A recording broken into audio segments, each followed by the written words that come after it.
Nobody is going to be in your mind, in your heart, in your personal situations. But I sorely, strongly, emphatically believe that people who are doing the work, doing consistent work, doing the challenging, difficult work, going beyond reading the most popular anti-racist book that month and joining a book club that they're not even a part of 8 months later, people doing that work aren't going to be called out by this video. So I'm not someone who normally has scripts for my videos, but I at least have bullet points. Today I don't have any of that. We're just talking off the cuff because I have some things I need to say. Today we're going to talk about why books will not save us, and I really need people to stop pretending like they will. So here's where I'm coming from. I started my channel in June of 2020, where if you are an American, you'll know that that was a time of the racial reckoning. And that name is kind of odd to me because nothing happened that summer that hasn't already been happening for literally hundreds of years, and that has not continued happening since then. But what really happened is white people were stuck inside, couldn't go to brunch, couldn't go on vacation, and suddenly started caring about racism. Now, if you feel the need in your heart, that little itch in the back of your throat to be like, well, not all, ask yourself why. Ask yourself when I am as a black person is expressing a time in which suddenly there was all this outpouring of support and sympathy and, oh my gosh, I didn't realize it was that bad. You feel the need to say, well, not all white people. What are you trying to distance yourself from? What do you think you're not complicit in? Sit with that. As you are sitting with that, I'm going to continue. During that time, I started my Booktube channel, and I was in a place where I was working in a predominantly white institution where so many asks were being made of me as a black person that I was not being compensated for, that I was not given support for. This labor suddenly became incredibly important, despite the fact that me, my colleagues, and people long before me had been working for some of these things for years, only for in that summer, the summer of 2020, suddenly we do have funding to support our black interns. Suddenly we do have the options to change infrastructure in order to hire more people of color for positions where they're normally underrepresented in. Suddenly it is in our best interest to make a statement about racism, despite the fact that black people have been murdered in this country for the entirety of this organization's history, and they had never made a statement before. Interesting. And amidst all of this, book clubs were booming.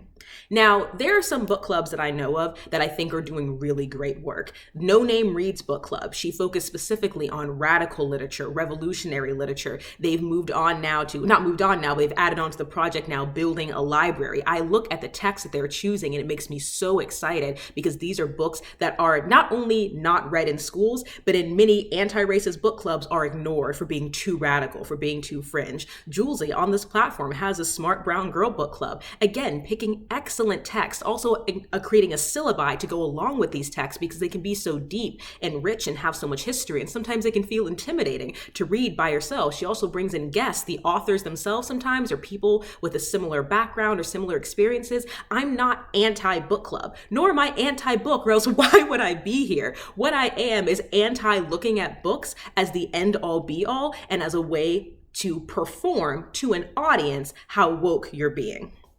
I don't care if you read White Fragility. I don't care if you read How to Be an Anti-Racist. I don't care if you read White Rage, or I don't care if you read Why Are All the Black Kids Sitting Together at the Cafeteria. The conversation is not about whether those books are informative or well-written or impactful. I'm sure that they are. My point is that I know so many people in real life and in this community who read those books, or at least said they were reading those books, and then their behavior stayed the same since then for the rest of the year. I told myself originally I was going to make this video in June, but watching the way y'all are reacting to Palestine and to Colombia and to Haiti and Myanmar, I'm like, clearly nothing has changed. Because if they had really done the internal work to challenge and continue challenging and unpacking these beliefs, it would show in their actions. And if it showed in their actions, then they would have a broader understanding that this isn't just about Black Lives Matter. It's not just about Stop Asian Hate. It's not just about exploiting workers. This is about capitalism, colonialism, white supremacy. When Audre Lorde talked about I am not free if my sister is not free, even if her chains are different from my own, she wasn't just talking about Black people in America and Indigenous people in America. She was taking a global perspective, as did Malcolm X, as did Kwame Ture, as did Angela Davis, and as do, I'm saying did, because unfortunately so many of these Black leaders have been assassinated, but currently, presently, we have people who work in all different spheres of education and activism and human rights who are screaming from the rooftops, yes, each community has their own specific needs. Yes, each community should be recognized as individuals, and there should be different tactics used to fit their specific situation. But at the end of the day, the real enemy is white supremacy, is colonization, is capitalism. And we are seeing that, unfortunately, play out in graphic detail right now in Palestine and among other countries. And sometimes I feel like when we talk about reading diversely on this platform, or we talk about, putting links in the description of your YouTube videos to provide resources, it feels so performative. And I'm saying feels because I'm not in your pocketbook. I'm not sitting at your dinner table. I don't know if you're calling out the things that your family is saying and putting yourself in an uncomfortable position to prevent someone else from being in an unsafe position. I don't know if you're looking at your finances and saying, this is how much I can donate monthly, yearly, consistently to this cause or this cause or this cause, with the understanding that no one can donate to everything at all times. But are you building reparations? Are you building donations? Are you building sharing of your financial resources into your lifestyle? Or are you just throwing 5s and 10s and 20s out here every time someone on Instagram makes you feel bad? When you're signing petitions, are you actually reading the petition before you sign it? Are you actually reading the stock paragraph that some of these organizations are encouraging you to send to your senators, your representatives, your governors before you sign your name on it? I'm asking these questions because it is so frustrating to me to see people posting photos of the anti-racist books they're reading or talking about their diverse readathon list, and then looking at the rest of their platform, the rest of their actions, the way they speak or don't speak on certain issues, and realizing that that's the tip of the iceberg, but they think it's the whole ice cube. That's a terrible metaphor, but I really think that's it. I really think some people think that they donate to a GoFundMe, sign a petition, read one book, and they've checked the box. People on Instagram can stop bullying them about talking about Palestine. And at the end of the day, nobody, as I said, nobody is going to be in your mind, in your heart, in your personal situations. But I sorely, strongly, emphatically believe that people who are doing the work, doing consistent work, doing the challenging, difficult work, going beyond reading the most popular anti-racist book that month and joining a book club that they're not even a part of 8 months later, people doing that work aren't going to be called out by this video. A hit dog hollers. If you're feeling defensive, you need to check yourself. And I'm saying that as someone who has been in that situation. I know what that feels like, to be introduced to an idea or an injustice or a movement and feel lost and confused and out of touch, to feel defensive, to be nervous, to be worried about saying or doing the right thing or the wrong thing. But I also know, because I have done it, how easily and quickly and insidiously that good intent around wanting to be informed and wanting to be educated can slip into complacency.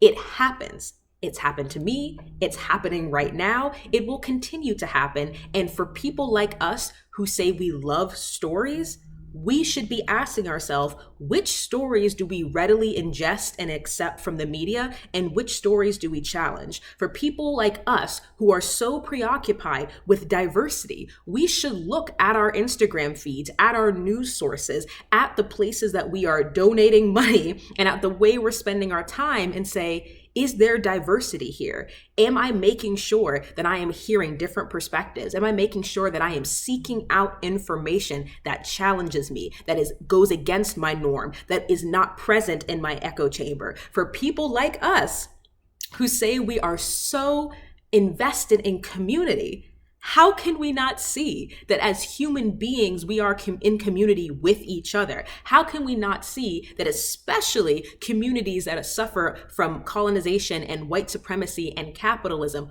how can we not see that our freedom is tied up in the freedom of Palestinians and the freedom of Colombians and the freedom of Haitians and the freedom of Black and Brown and Indigenous communities in America? How can we claim to be so passionate passionate about these ideas, about these concepts, about these stories, about this distribution of power. We get so angry when we see that TikTokers who are doing less labor than booktubers get paid more money. That's capitalism, baby. If the publisher decides that a TikToker can sell a book and a booktuber can't, it doesn't matter how good your product is. It doesn't matter how hard you work. It doesn't matter how much you invest.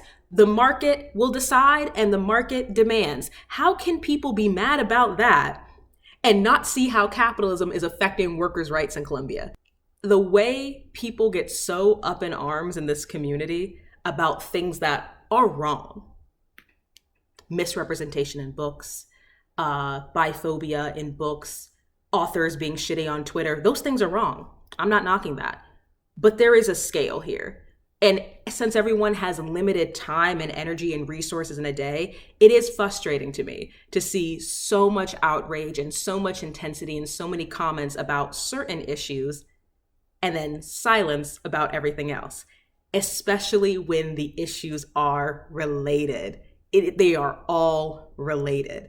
It matters whose stories are being told, who is telling them, who is being paid to share those stories, who is controlling that narrative. So when we talk about publishing, when we talk about representation in books, I don't understand how for some people the conversation stops there and we're not looking ahead to why are we asking for representation? Why is diversity important? It's for these real people, these real communities, not just this fictional idea of dystopian YA and rising up against oppressors. Those stories have an effect on real people, and the lack of those stories have an effect on real interpersonal relationships. So why are you stopping at the tip of the iceberg?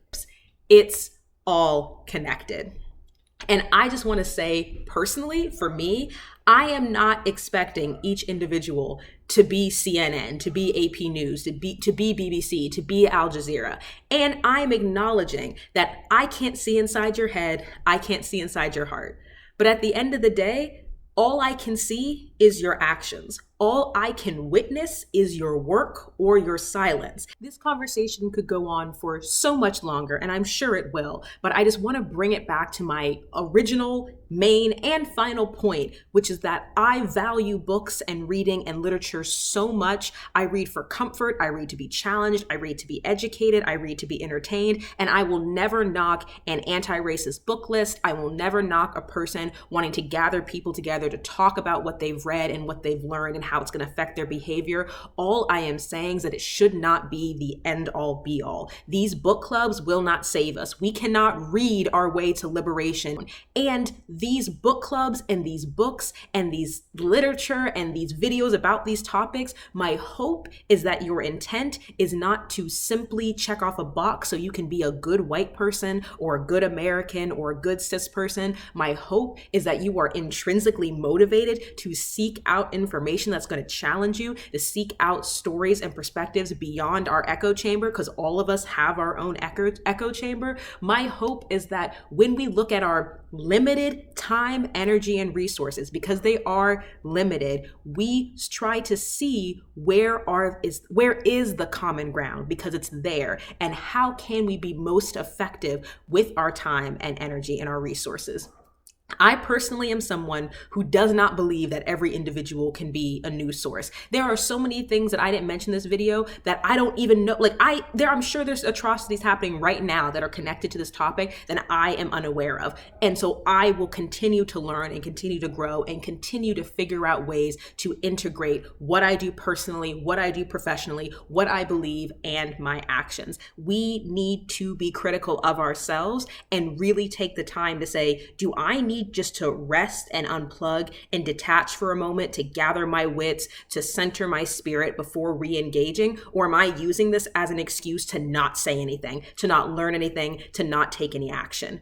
I believe in this community so much because I have seen the stories that we have rallied around. All of us seem to value the dystopian YA in which young people make a difference. All of us seem to value the stories of intergenerational connection, interracial connection, intercommunity connection that brings people from different parts of the world, different experiences together. We all seem to value community. And yet all I am trying to say is that while book clubs may form a small part of that community. They may be a tool to build some community. Again, they alone cannot save us. These book covers cannot be performative posts that don't go anywhere. We cannot look at our shelves as inherently liberatory because they're not. And my hope, my goal, my dream for this community, because again, I am someone who does believe each human being has a limited capacity, is that when we are up in arms about TikTok, or up in arms about misrepresentation in books, or up in arms about Booktube consumerism, we will take the time to see how those things are connected to real people, real communities, real injustice happening beyond the fictional, and we'll be able to expand our view away from things that affect us directly, as in our personal feelings around an author doing this, or a book saying this, or a generational conflict on social media platforms via books. And we will be able to see and engage and act in ways that we claim we believe in. I believe myself to be part of this community. I believe myself to be part of this greater global community. And I think that it is possible, especially for us, especially for people who are so passionate and so involved and so invested in these ideas. Especially, I think it's possible for us to move forward with more education, more grace, more strength, and more solidarity. I love book clubs, but I don't think they're going to save us, and that's not their job. So where do we go from here? I've rambled enough. But I hope that if any part of this video has resonated with you, has made you feel defensive, has made you feel angry, has had you nodding your head or shaking your head, you'll sit with that for a minute. You don't have to comment, you don't have to like, you don't have to subscribe, but you'll take the time to unpack your reaction to it, because I promise you there is value in that process. Not just value for you, but value for your community and the people around you and the people who are affected by your actions, both interpersonally, societally, in your neighborhood, across the world. Just take the time to sit with it. Maybe sit with a good book and then sit with it again. That's all I have for today. And as always, I do hope that you have a good one.